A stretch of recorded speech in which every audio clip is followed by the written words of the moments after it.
अऊज़ु बिल्लाहि मिनश्शैतानिर्रजीम बिस्मिल्लाहिर्रहमानिर्रहीम। हमारे चैनल कुरान विद तजवीद में आज हमारा छठा सबक है और ये सबक हमारा कलकला के बारे में है। हम तजवीद सीख रहे हैं और तजवीद सीखने में हम छठे सबक पे हैं अपने। छठा सबक हमारा कलकला के बारे में है। कलकला लफ्ज़ जो है इसका मतलब है हिलना या आवाज़ टकरा कर वापस आना।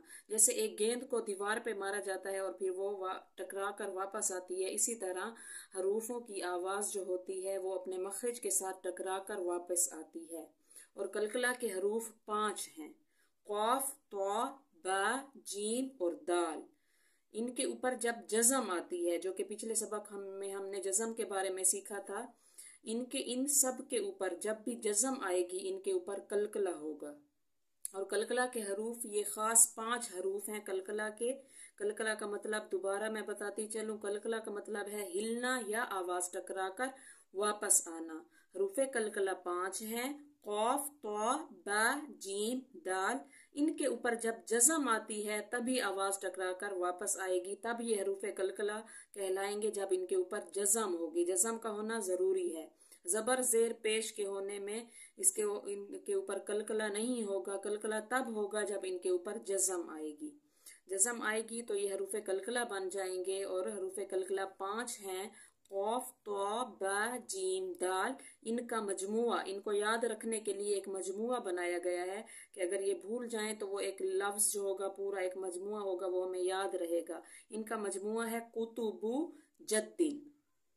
इनको याद रखने के लिए कि अगर हम इस तरह अलग-अलग पढ़ने में भूल जाएं कि कौन सा हर्फ था कलकला का, क़ाफ था, बा, जीम, दाल थे, कौन कौन से हरूफ थे, तो इनका एक मजमुआ है कुतुबु जद्दिन। अगर हम ये दो लफ्ज़ याद कर लेते हैं, कुतुबु और जद्दिन, तो हमें याद रहेगा कि कुतुबु जद्दिन में जितने भी हरूफ आ रहे हैं वो हरूफ कलकला के हैं। और कलकला कब होगा? जबकि इनके ऊपर जज़म आ जाएगी, तो तब इन पे आवाज़ टकरा कर वापस आएगी।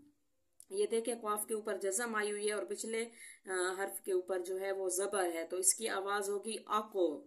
और क़ की आवाज़ जो है ना, अको, ऐसे आवाज़ टकरा कर वापस आएगी। इको, उक। और इसी तरह अतो, इत, उत। आवाज़ टकरा कर वापस आए, ख़त्म ना हो जाए आवाज़। जैसे अक, इधर आवाज़ ख़त्म हो रही है और जब मैं कलकला करूँगी तो मैं पढ़ूंगी अको। इसी तरह अब, इब, उब, अज, इज, उज, अद, इद, उद। ये 5 हरूफ जो हैं कलकला के और ज़बर ज़ेर पेश के साथ इनकी अदायगी बताई गई है। अब आते हैं मशक की तरफ।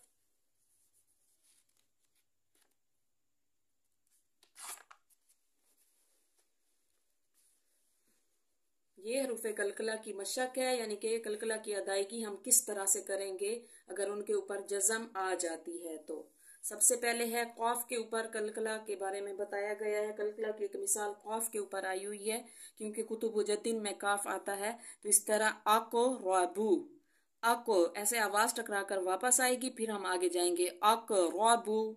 इधर फिर क़ा भी हरूफे कलकला में से है, जो रेड आपको ये नजर आ रहा है। ये सारे यहाँ पर हरूफे कलकला का कायदा हो रहा है।